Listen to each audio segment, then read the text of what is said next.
Oke, jadi untuk materi yang sudah saya upload di video itu yang pengembangan program pengajaran biologi di pertemuan ke-9 itu ternyata saya lupa untuk mengaktifkan mikrofon, jadi termute dan tidak ada suaranya. Jadi saya sudah tidak bisa mengulang lagi. Jadi intinya bisa dipelajari saja dari yang ada di layar.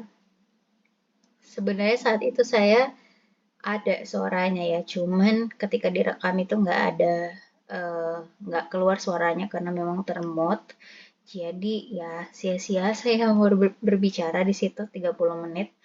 Ya, dan saya tidak akan mengulangi lagi untuk menjelaskan pertemuan tersebut. Jadi tinggal dibaca saja materinya di situ apa ya. Jadi sekarang kita ke pertemuan ke-10 mengenai LKS ya. Jadi LKS ini tuh kan sebenarnya tahapan yang bisa dilakukan oleh guru setelah dia itu sudah bisa menetapkan RPP ya. Jadi di pertemuan sebelumnya, di video sebelumnya itu kita ngomongin soal RPP. Jadi RPP itu adalah sebenarnya acuan guru yang guru bikin sendiri untuk dia sendiri gitu ya. Jadi dia membuat naskah yang berisi proses pembelajaran yang mau dilakukan seperti apa dan lain-lainnya itu, dan nanti itu bisa dipakai lagi ketika dia mau masuk kelas tersebut gitu. Jadi RPP itu bisa dibikin per pertemuan, bisa dibikin kayak satu materi berapa pertemuan gitu ya. Dan salah satu sumber belajar yang bisa dipakai di RPP, dituliskan di RPP dan juga nanti dipakai di kelas itu salah satunya adalah LKS ya, lembar kerja siswa. Di mana lembar kerja siswa ini tuh biasanya bisa dibikin oleh guru sendiri dan juga biasanya juga bisa dari sekolahnya itu membeli LKS ya, dari penerbit. Gitu, jadi bisa dari dua sumber tersebut. Nah, sekarang kita pengen tahu apa sih LKS dan nanti juga ada contohnya tentang LKS itu. Ya, kita mulai seperti biasa. Jadi LKS itu apa sebenarnya?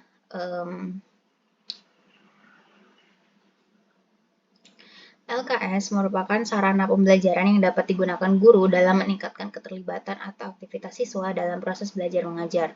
Pada umumnya, LKS berisi petunjuk praktikum, percobaan yang bisa dilakukan di rumah, materi untuk diskusi, teka-teki silang, tugas portofolio, dan soal latihan maupun segala bentuk petunjuk yang mampu mengajak siswa beraktivitas dalam proses. Pendapat lain, LKS itu sebagai semacam handout yang dimaksudkan untuk membantu siswa belajar secara terarah atau guided discovery activities. Hal ini berarti melalui LKS, siswa dapat melakukan aktivitas sekaligus memperoleh semacam ringkasan dari materi yang menjadi dasar aktivitas tersebut. Nah, ini saya baca aja dulu ya. Manfaatnya LKS itu adalah memudahkan guru dalam mengelola proses belajar, ya ini misalnya mengubah kondisi belajar dari suasana guru sentris menjadi siswa sentris, membantu guru mengarahkan siswanya untuk dapat menemukan konsep melalui aktivitasnya sendiri atau dalam kelompok kerja, dapat digunakan untuk mengembangkan keterampilan proses, mengembangkan sikap ilmiah, serta membangkitkan minat siswa terhadap alam sekitarnya. Memudahkan guru memantau keberhasilan siswa untuk mencapai sasaran belajar. Kemudian cara menyusun LKS, LKS penggunaannya sangat besar ya dalam proses pembelajaran sehingga LKS ini tuh bisa menggantikan kedudukan guru ya. Biasanya kalau gurunya itu nggak bisa masuk ke kelas ya digantikan dengan siswa itu mengerjakan LKS di kelas. Nah, tapi tentunya LKS-nya itu tentu nggak bisa sebenarnya secara sejatinya tuh nggak bisa menggantikan guru per se, tapi setidaknya ketika tidak ada guru dengan mengerjakan LKS, siswanya itu kan tidak kosong ya di waktu tersebut dan tentunya harus juga syarat LKS-nya itu punya kualitas yang baik gitu. Jadi biar bisa setidaknya siswa itu tidak membuang waktunya di jam kosong. Nah, syarat-syarat yang membuat LKS itu mungkin berkualitas baik adalah yang pertama syarat didaktik. LKS ini tuh adalah salah satu bentuk sarana berlangsungnya proses belajar mengajar, sehingga perlu asas-asas belajar mengajar efektif. Yang pertama, adanya perbedaan individual, tekanan pada proses untuk menemukan konsep, memiliki variasi stimulus melalui berbagai media dan kegiatan siswa, dapat mengembangkan kemampuan komunikasi sosial, emosional, moral, dan estetika. Pengalaman belajar ini ditentukan oleh tujuan pengembangan pribadi siswa dan bukan ditentukan oleh materi bahan pelajaran. Syarat-syarat konstruksi, jadi kalau syarat didaktik ini tuh kan tadi LKS itu kan harapannya bisa membantu ada peran gurunya di situ ya secara nggak langsung, sehingga harus ada unsur LKS-nya itu bisa mengajarkan siswa gitu ya. Jadi ketika siswa itu menggunakan LKS pada saat jam kosong yang gurunya itu nggak bisa masuk, maka LKS itu bisa digantikan bisa tergantikan peran gurunya gitu ya di LKS tersebut. Jadi LKS itu isinya harus misalnya ada instruksi atau perintah yang jelas, kemudian apa aja yang mau dikerjakan, terus cara mengerjakannya seperti apa. Jadi harus ada informasi mengenai apa yang harus dilakukan siswa di dalam LKS tersebut. Lalu syarat konstruksi di sini harus juga diperhatikan kayak penggunaan bahasa, susunan kalimat, kosakata, tingkat kesukaran dan kejelasan yang pada hakikatnya haruslah tepat guna dalam arti dapat dimengerti oleh pengguna yaitu siswa. Nah, yang pertama menggunakan bahasa yang sesuai dengan tingkat kedewasaan siswa, menggunakan struktur kalimat yang jelas, memiliki tata urutan pelajaran yang sesuai dengan tingkatan siswa, hindarkan pertanyaan yang terlalu terbuka, tidak mengacu pada buku sumber yang di luar kemampuan keterbacaan siswa, menyediakan ruangan yang cukup untuk memberi keleluasaan pada siswa untuk menuliskan jawaban atau menggambar pada LKS.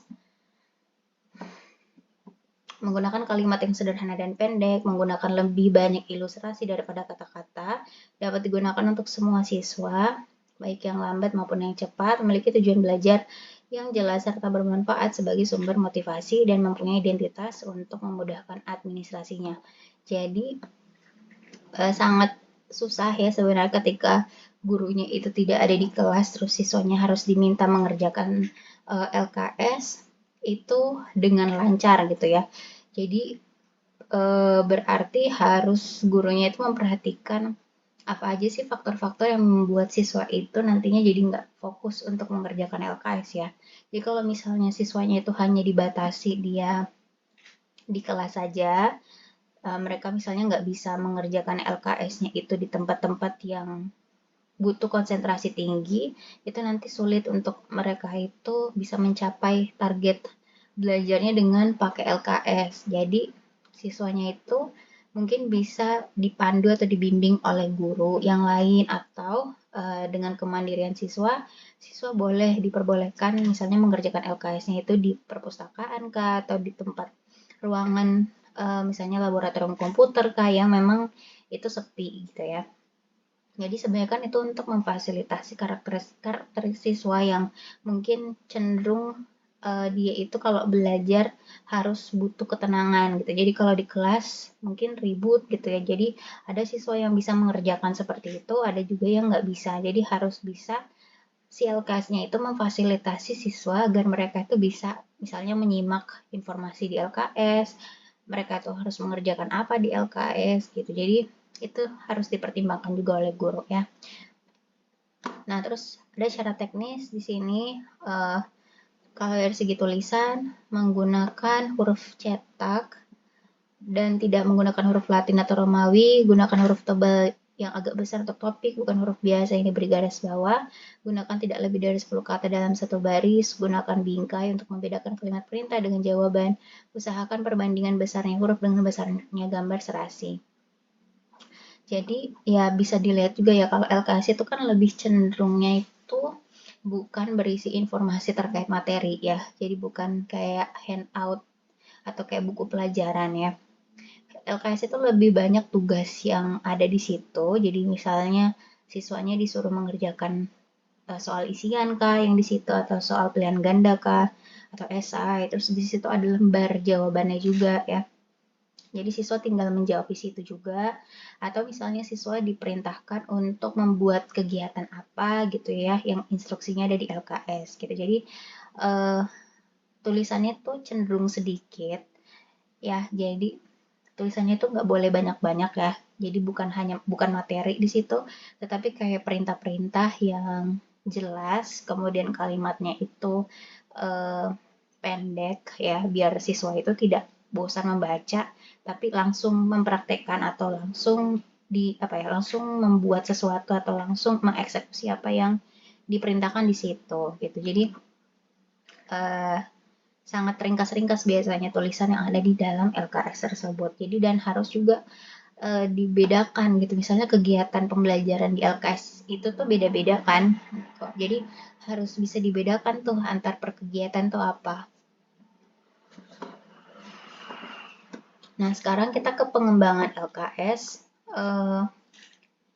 Jadi langkah-langkah pengembangannya ya, pertama kita juga harus sebenarnya kayak apapun untuk kita mau membuat sesuatu itu pasti harus selalu ber, ber berkiblat di tujuan ya, berkiblat ke indikator atau standar kompetensi atau apapun yang mau dicapai sebenarnya dalam si LKS ini tuh mau dikembangkan gitu. Jadi harapannya apa sih ketika siswa itu pakai LKS itu tuh apa gitu ya yang nanti siswa bakal dapatkan. Jadi harus selalu ada tujuan ya, kemudian ada identitas, identitas kayak materinya kah atau kayak tentang identitas di depan gitu ya, misalnya ya tadi kayak apa sih yang mau target yang mau dicapai, materinya apa, submaterinya apa gitu ya gitu. Terus menganalisis dan menjabarkan kompetensi dasar menjadi indikator dengan langkah-langkah merumuskan kompetensi dasar. Ini bisa diambil dari RPP sebenarnya ya, kompetensi dasar terus indikator gitu. Tapi kalau spesifik di LKS-nya itu mungkin bisa lebih praktisnya itu apa ya. Lalu uh, ini kriteria indikator yang baik tentunya kalimatnya itu jelas, terus bisa diukur si targetnya.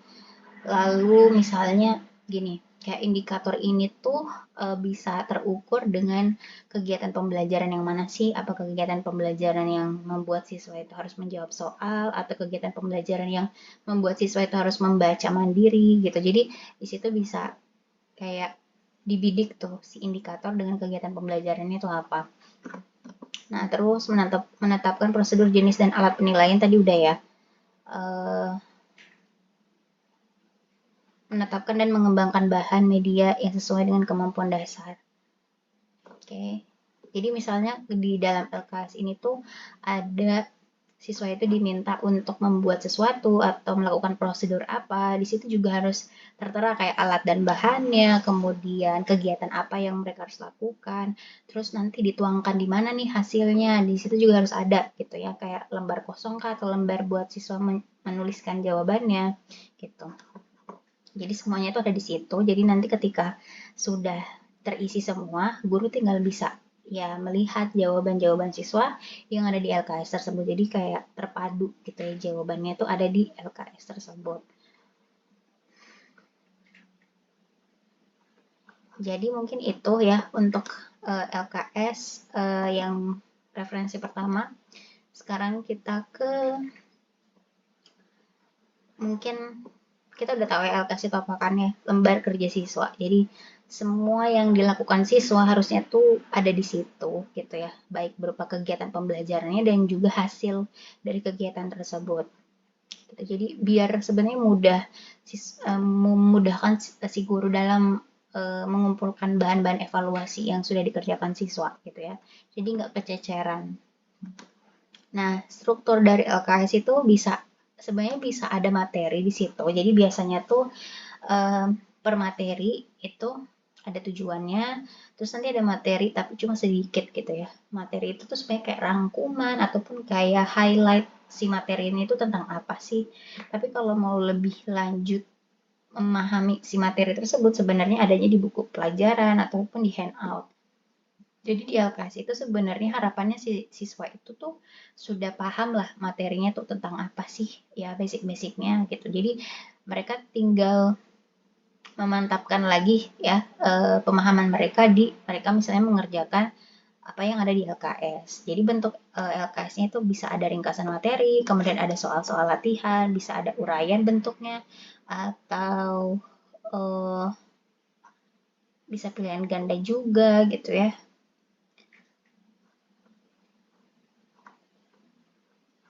Oke. Oke. Nah, ini contoh. Sorry, ini RPP. Oh, ini ada LKS-nya. Oke. LKS-nya ini berbasis proyek ya. Nah, ini nanti deh ya. Kita ke sini dulu. Jadi tadi saya cuma mau lihat overview-nya. Nah, bentuknya tadi soal ya. Soal itu bisa bentuknya itu dia uraian. Jadi soal uraian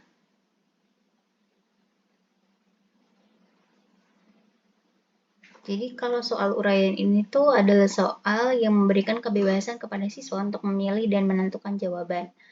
Kebebasan ini berakibat data jawaban bervariasi sehingga tingkat kebenaran dan tingkat kesalahan juga menjadi variasi. Hal ini mengandung subjektivitas penilai. Jadi biasanya tuh kayak meminta siswa untuk menuliskan pendapatnya kah atau kayak pemahamannya dia tentang apa gitu. Nanti kan ada jawaban di situ yang tergantung siswanya kan. Jadi kalau seberapa paham dia antara siswa satu dengan yang lain itu pasti beda-beda ya. Apalagi kalau misalnya diminta untuk menuliskan pendapat gitu, atau argumen, itu pasti arah dari jawabannya beda-beda. Nah, kelebihannya siswa itu bisa berusaha untuk melatih gitu ya. Cara dia itu mengolah penjelasan gitu ya dari pikirannya dia ke tulisan. Lalu bisa juga kayak siswa itu akhirnya kan dilihat kemampuan analitiknya ya, kemampuan dia melakukan analisis gitu ya. Jadi kalau soalnya itu berbasis masalah, maka nanti jawabannya kan tergantung dari pemahaman siswa tersebut terhadap materi tersebut dan analisisnya dia gitu ya. Jadi dia juga berusaha untuk melatih dalam menyusun kalimat yang baik dan benar dan jelas ya. Lalu dia akan bisa jadi dalam menjawab soal itu dia itu mencari fakta-faktanya. Jadi bukan hanya opini dia, tapi fakta-faktanya itu seperti apa, datanya itu seperti apa, baru kayak dikomentari tuh si data-datanya. Nah, tapi kelemahannya butuh waktu ya untuk memeriksa hasil karena kan jawabannya itu tidak ada kunci jawaban yang saklek ya, tapi harus dibaca semua. Dan guru juga harus membacanya dengan teliti gitu ya terhadap kalimat-kalimat yang dibangun di jawabannya siswa. Lalu karena penilaiannya ini tuh tidak tidak ada kayak standar bakunya kayak misalnya soal pilihan ganda gitu ya. Jadi ini tuh butuh kecermatan yang menilai jawaban atau memeriksa jawaban dan harus bisa memberikan penilaian itu benar-benar objektif. Nah, soal yang kedua ini adalah butir soal yang diberikan kepada siswa dengan alternatif jawaban sehingga siswa tinggal memilih satu di antara alternatif jawaban kayak pilihan ganda ya. Soal objektif ini tuh bisa sebenarnya mengukur level pengetahuan siswa itu dari yang paling rendah atau paling tinggi gitu ya. Jadi subjektivitas penilai itu rendah karena sudah ada kunci jawabannya, terus memudahkan guru sebagai penilai juga dalam melakukan penilaian dan sebenarnya tapi kelemahannya sih siswa bisa asal menjawab tapi dapat jawaban benar gitu ya. Jadi kemungkinan dia mendapat jawaban benar itu bisa aja gitu tanpa dia misalnya paham sebenarnya dengan materi yang tentang soal tersebut gitu. Jadi bisa dia dapat jawaban benar tapi kalau ditanya kamu kenapa benar ini gitu siswanya nggak bisa jawab karena dia cuma asal milih pilihan jawaban yang mana yang benar. Nah kemudian ini ya, jadi tadi strukturnya itu bisa ada judul, pengantar, Tujuan, alat dan bahan, langkah kegiatan. Langkah kegiatannya tergantung ya. Misalnya kalau siswa disuruh mengerjakan soal, dengan jawabannya itu terbuka, ya berarti langkah kegiatannya beda dengan langkah kegiatan LKS tentang siswa itu membuat sesuatu atau dengan langkah kegiatan siswa itu melakukan sesuatu gitu. Jadi tergantung kegiatannya itu apa. Manfaatnya adalah sebagai alternatif guru untuk mengarahkan pengajaran atau memperkenalkan suatu kegiatan, dapat mempercepat proses karena siswa kan sudah bisa mempelajari misalnya LKS-nya itu di rumah atau sebelum materinya itu masuk di kelas itu. Lalu bisa mengoptimalkan alat bantu pengajaran yang terbatas karena siswa dapat menggunakan alat bantu secara bergantian gitu ya.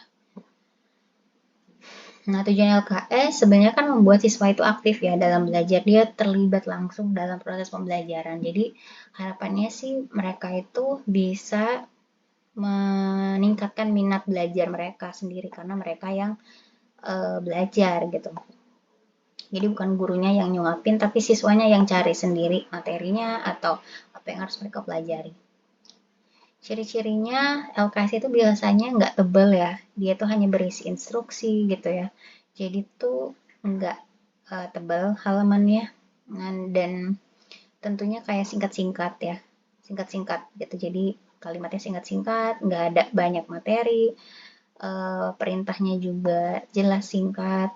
Jadi hanya berisi kayak lembaran-lembaran kosong yang sebenarnya itu bisa dimasukin jawaban-jawaban siswa gitu. Fungsinya memudahkan pemahaman siswa ya terhadap materi. Jadi dari mereka itu menjawab LKS, mereka bisa paham materinya. Gitu. Jadi meminimalkan peran guru ya. Jadi bukan gurunya yang meminta siswa belajar, tapi siswanya yang belajar sendiri. Terus karena dia ringkas, jadinya tidak membosankan untuk siswa ya untuk membaca si deskripsi yang panjang itu gitu ya. Jadi ini udah pasti ya, kita harus menyesuaikan LKS itu harus menyesuaikan dengan KIKD, tujuan pembelajaran, indikator, materinya tentang apa. Jadi kalau dia udah punya RPP sebenarnya dia itu tinggal inisiatif aja gitu. Apakah saya misalnya mau bikin handout kah, atau bikin media pembelajaran yang lain kah, atau bikin LKS kah, gitu. Jadi tergantung gurunya ya. Nah, macam-macam LKS itu ada yang LKS tak berstruktur. Jadi kalau lembar yang tak berstruktur berarti dia nggak mengikuti format yang udah ada ya. Jadi bisa jadi lembarannya itu ya ada materi pelajarannya yang banyak gitu. Jadi kayak udah jadi satu antara handout, buku pelajaran dengan lembar jawaban siswa atau kayak buku materinya siswa gitu ya. Jadi biasanya kan siswa itu dia kalau misalnya masuk materi atau dia kayak eh, baru mau masuk gitu ya di mata pelajaran baru atau apa kan mereka persiapkan buku tuh ya. Ada buku catatan, buku tugas sendiri ya biasanya atau laporan sendiri, buku PR sendiri. Nah, ini tuh LKS kalau tak berstruktur tuh bisa kayak semuanya jadi satu buku. Jadi si gurunya itu bisa aja bikin LKS yang siswanya nggak usah beli buku lagi gitu. Jadi beli buku untuk bukunya mereka gitu. Tapi si LKS itu bisa dipakai gitu ya. Sampai misalnya 1 semester lah ya. Jadi nanti isinya tuh ada kayak materi yang mereka bisa baca, kemudian ada kegiatan pembelajarannya gitu ya. Ada soal-soal terus jawabannya bisa dijawab di situ gitu. Jadi tidak berformat seperti biasanya. Sedangkan kalau LKS berstruktur itu biasanya tadi LKS yang ringkas, isinya hanya tugas-tugas, kemudian materinya sedikit, kegiatan belajar aja, ada lembar jawaban di situ yang kosong yang bisa diisi oleh siswa. Nah, sekarang kita lihat contohnya ya. Ini ada RPP-nya, tapi ini materi apa ini ya? Saya kurang paham materi tentang apa ini. Tapi tentunya bagusnya tuh LKS itu selalu merujuk ke RPP ya. Jadi kalau tadi itu uh, saya buka YouTube ya, video saya tadi di RPP yang di video tentang materi RPP itu dia ngomongin soal materinya gen, DNA, dan kromosom gitu ya, pewarisan sifat. Wah, nggak ada nama saya di sini. Bentar ya. Saya tidak pakai akun saya di sini. Jadi RPP-nya tentang itu. Jadi nanti disesuaikan gitu.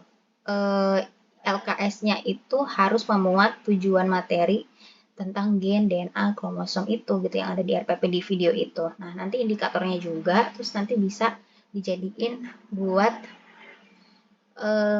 bikin LKS-nya gitu ya.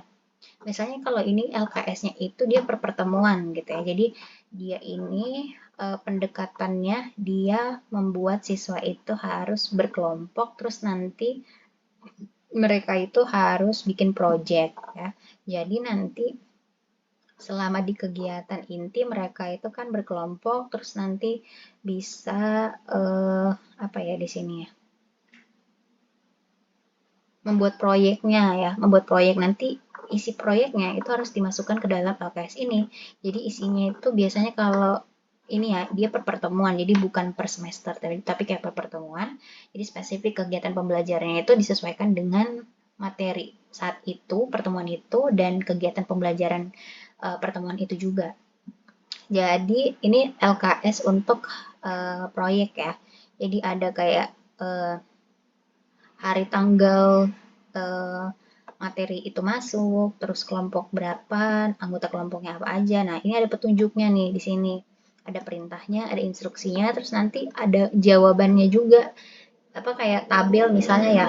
Tabel nanti gurunya akan bikin tabel gitu. Nanti siswanya tinggal isi jawabannya. Atau misalnya LKS-nya berupa kayak tinggal kotak besar terus kosong, nanti di sini tinggal ditulisin gitu ya